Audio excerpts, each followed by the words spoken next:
Christine from Yogaberry. I'm a yoga teacher specializing in yoga for scoliosis.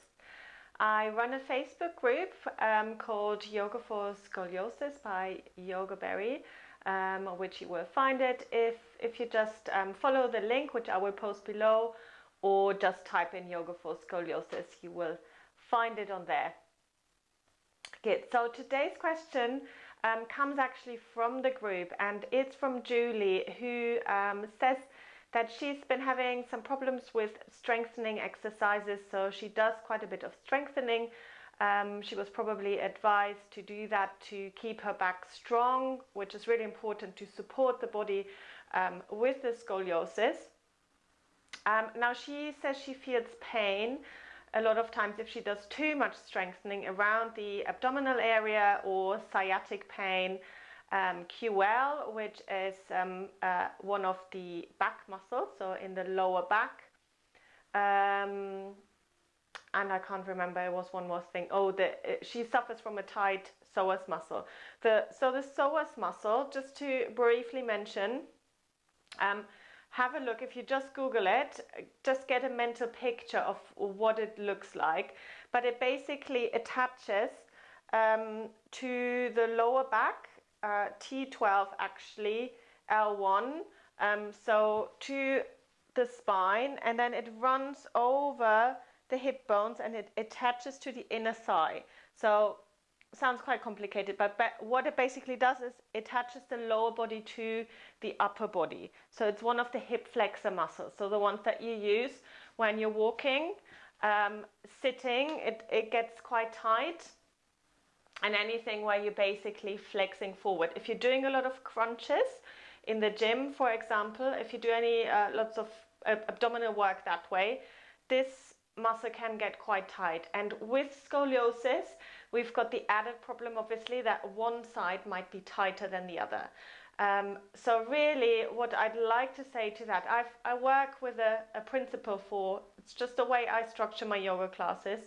I always start with releasing the muscles first. So we want to release any tight muscles before we start any strengthening work. So releasing comes first. Then I work on lengthening, I work on derotation, and only then I will start to strengthen the body. So especially if you suffer from pain, and most of us do, obviously, if you have already pain before you start your yoga practice, don't start with the strengthening, start with some release work, and that's exactly what we're going to do today. So what I've got today, I brought these little wedges here, just anything this shape, or even just a hand towel will work absolutely fine as well. I've got a muscle release ball, and I just inflated it about half, maybe a little bit less than half, and then I've got a blanket and I've got a yoga bolster. So don't worry if you don't have a yoga bolster, I'll give you some different variations as well. But we're going to start lying down on the back. So I realize that not everyone finds it comfortable lying on the back, and some of you, I know, find it difficult to get down from the floor and up. So I'm just giving different options. I'd love your feedback. If it's really something that feels really uncomfortable, there's always different options. I've done quite a few videos sitting on a chair, so you can have a look at those, or standing up. So not everything that I will show you will be for you, and it's really important that you listen to your body. So if something is just not accessible for you, if something doesn't feel right, then it's probably not right for you. And then just keep looking and keep checking the videos. You will come across a lot of things, and feel free to send me any questions like Julie has done, for example, so then I will really be able to help you with that specific problem. Good, so I'm using my blanket as a head support, so I'm putting that on my yoga mat, and then I have the wedges here close by. And we're just going to start lying on the back.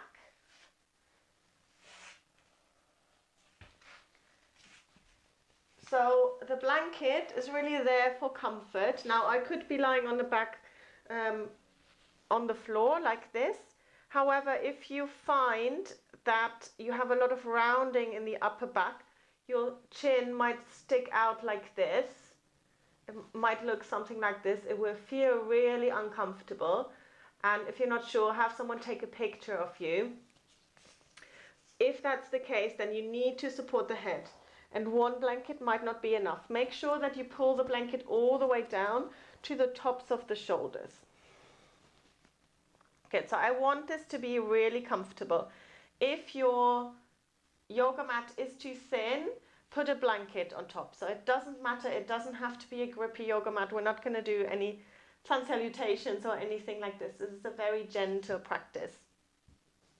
And then I use those wedges underneath the hump side. So for me, I've got a left lumbar curve.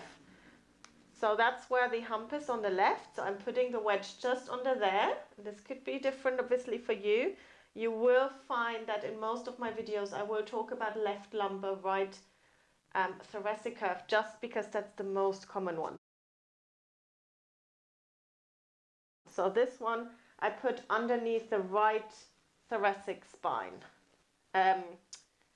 rib cage. So just to the side, not completely on the spine, just to the side, giving it a little bit of a lift. So we're lifting up that hump and letting the other side release down to the ground, which is probably lifted away quite a bit. Good. And this is all you have to do. And then you start to come to your breath. So close your eyes and just imagining dropping into the ground.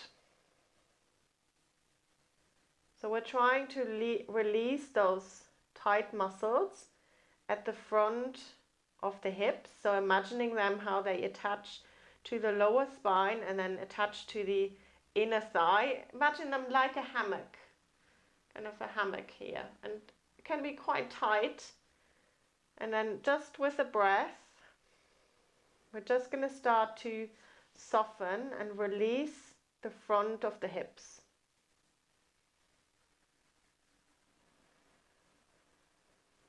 So just awareness is going to be very, very important if you want to really work effectively with your scoliosis.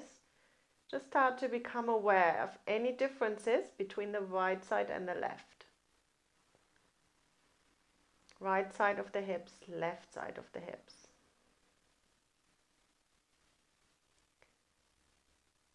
So for left lumbar curve, chances are, this is the way it is for me, my right psoas muscle is tighter than my left. Now this might be different from you. It also depends on where exactly your curve is.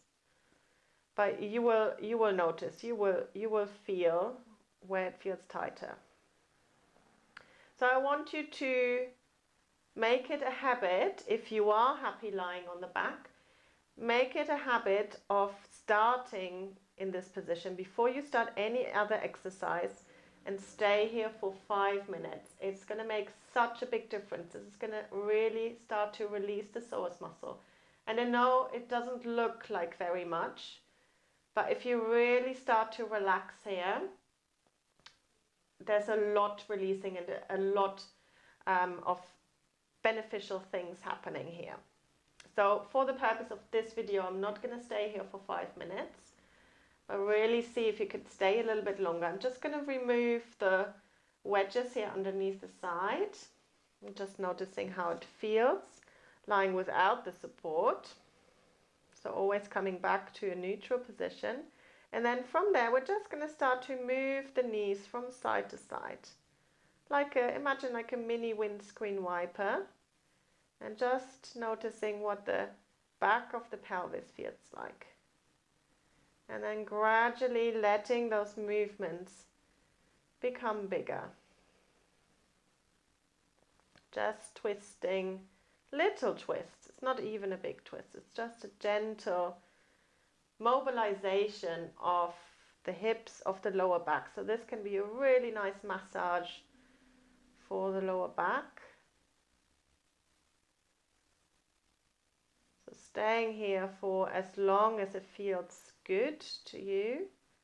And then coming back to center, bring the knees in towards the chest, hug them in towards you. So again, it's really nice to release that QL muscle. Just taking a few breaths here. And then slowly rolling yourself over to the side.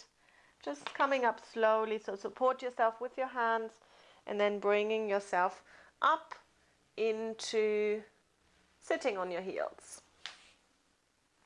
Good. So we were speeding this up a little bit for this video. It's because I just want to show you a couple of more exercises that you can do. So I'm going to put the blanket away and I'm going to take my bolster. So I've got a yoga bolster which looks like this.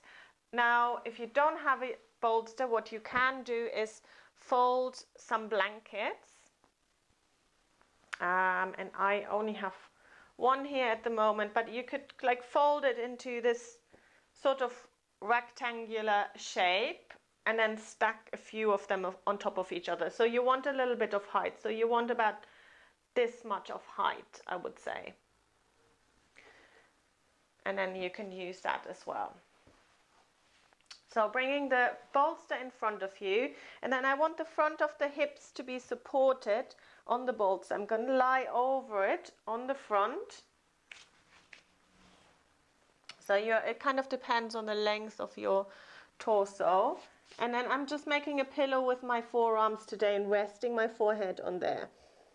So you could have blankets, whatever helps to make this comfortable. You don't want the edge of the bolster to squash the front of your neck, obviously, and the chest. And then you can see how this kind of just, so the front of my hips are supported, and it's really to release this whole area here and also the psoas muscle on the front. So again, starting to notice your breath. And then starting to notice your weight into the block, into the bolster. Now for me, a right thoracic curve and probably just about it's probably the way my spine is twisting. I know my there's a bit of my left front rib cage that is always poking out, and you might have noticed that for you as well. So if that is the case, I'm using this wedge and putting it just underneath that hump part of the rib cage. So just so the right side can release a little bit more.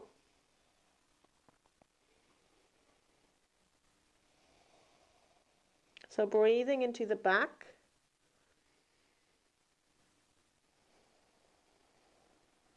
Staying here for probably at least 5 minutes.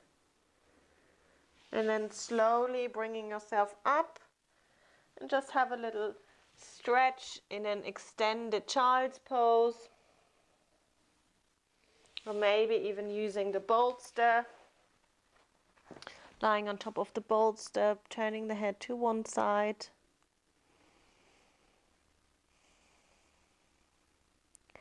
And then slowly bringing yourself up.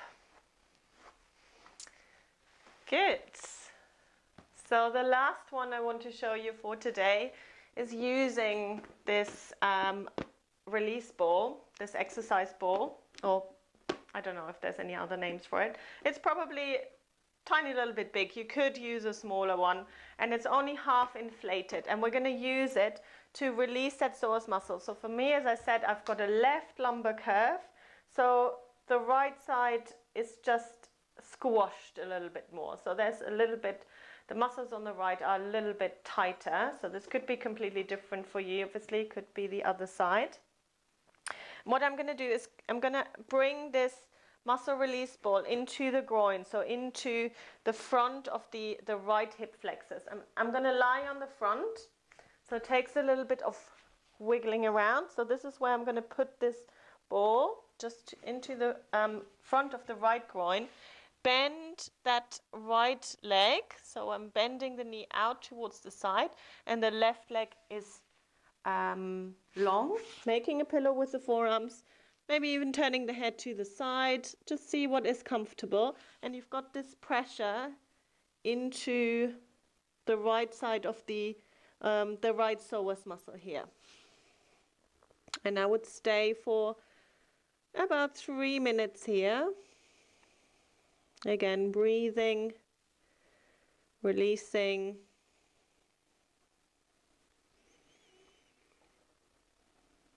And then slowly release. You could repeat this on the other side if you're not quite sure which side is tighter. However, for me, I know my right side is tighter, so I'm only doing it on that side. And then just see if that makes a difference. So I really hope that you find this useful. Please let me know if you have any questions, if there's any specific lengths of video that you would maybe enjoy, or a little bit more dynamic video, a little bit more moving. The more feedback I get, the better I'll be able to help you. Do join the Facebook group, so Yoga for Scoliosis by Yoga Berry. You will find it on there. And I do offer private sessions via Skype as well, or via Zoom. If you're wanting to work with your specific condition, with your specific symptoms, then feel free to get in touch with me directly.